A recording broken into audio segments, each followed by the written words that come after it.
music yan? Ha? Mga batang 90s to eh. Pero malay nyo, meron ito. O anong music yan guys? Ano yan? O first question, anong music yan? Napapanood ko sa TV. And lagi may moral lesson yan. Sino nakakalam? Raise your... O ano yung kapamilya ko? Ano po yan?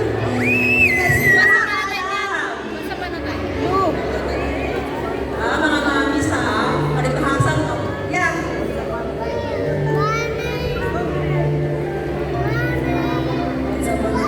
Oh, good job! Once upon a time!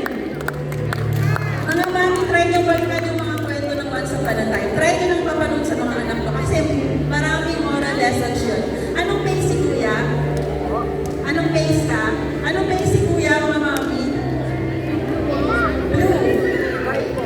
Okay, sige.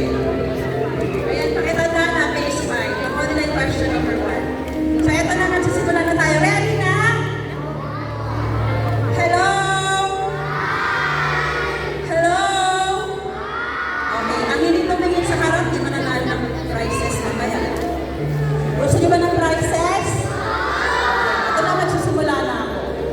So, makinig mabuti sa kwento, ha? Kasi ang mga kasagot mamaya after the questions ay prizes. Teka lang ha, gusto ko kasi yung mga mata nyo nasa akin eh. Ay, may nagsa-cellphone pa. Ayan.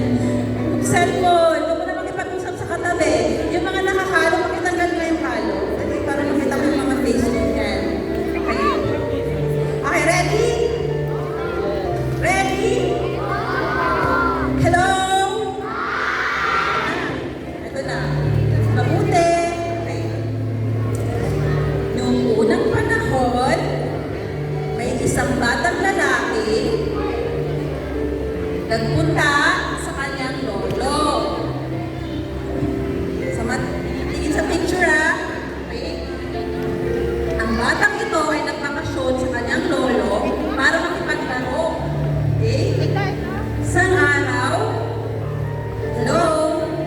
Isang araw, tinanong ng bata ang kanyang lolo. Lolo, paano ba maging matagumpay sa buhay? Sabi ng lolo, bago ko sagutin ang tanong mo, bago ko sagutin yung tanong mo, halika muna at magtanim tayo ng dalawang halaman. Yung unang halaman, itinanim nila sa, nakita? Yung unang halaman, ilalagay sa paso.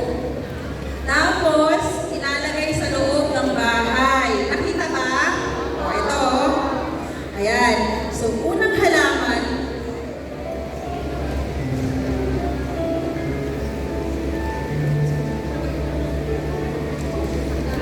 acknowledging the arrival of our honorable captain at sa mga kasama niyo po.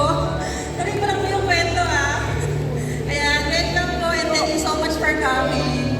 Ayan, may magkakagawin na. Dito sila oh. So, ayun na. Ano nga ulit yun? Yung isang maliit na halaman, ilalagay sa paso. At ilalagay sa loob na? Ay, very good. Tapos, ikalawang halaman naman na maliit, itatanim sa labas ng bahay. Saan ulit itatanim? Ciao. Ganon ang tanong ng lolo. Ako, alin sa dalawang halaman na to ang lalaki ng matibay at maayos? So, kaya, sabi ng lolo, sabi ng bata, ako lolo, sure ako. Sure na sure ako, 100%. Yung halamang itinanim sa loob ng bahay, ang lalaki ng maayos. Saan na ba yun? Halamang itinanim sa loob. Ayan. Sabi ng bata, sure ako na yung halamang itinanim sa loob ng bahay, yung lalaki ng maayos. Pero, yung halamang itinanim sa labas ng bahay, hindi yan lalaki ng maayos. Mamaya malalaman natin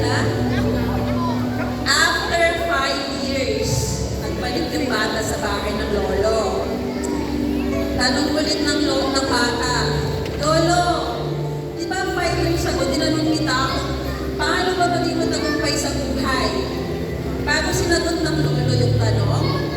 Pumunta sila para bisitahin yung dalawang itinanim nila. Ako, bago ko sagutin yung tanong ko, ating bisitahin yung dalawang tanim na itinanim natin. Anong masasabi mo dito, ako? Ito yung itinanim sa loob ng bahay. Maayos naman siya. May mga dahon, buo pa rin siya. Tama? Pero, yung itinanim sa labas ng bahay, ito na. Isang matayog na puno. Maraming sanga. Pwedeng tirhan ng mga insekto or ibang pang hayop. At pwede rin sinungan ng mga tao. Ano? Alin sa dalawang halaman ang lumaki ng maayos? Mamaya. Ngayon, laki panghala ng bata. Bakit ganun, Lolo? Ano nangyari? Yung itinanim sa labas ay lumaki ng maayos. Eh, samantalang, maraming problema, maraming pagsubok na dinara. Nakikita niyo ba? Ano pong unang pagsubok dito? Bagyo. Marami siyang pinagdaan ng bagyo in that 5 years. Marami din.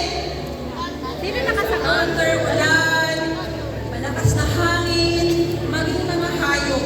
Marami siyang pinagdaanan. Pero ang napakalaking tanong ng bata, bakit ganun? Bakit siya yung lumaki ng maayos? Eh, napapalaan siya eh. Okay, mamaya. Marami excited lang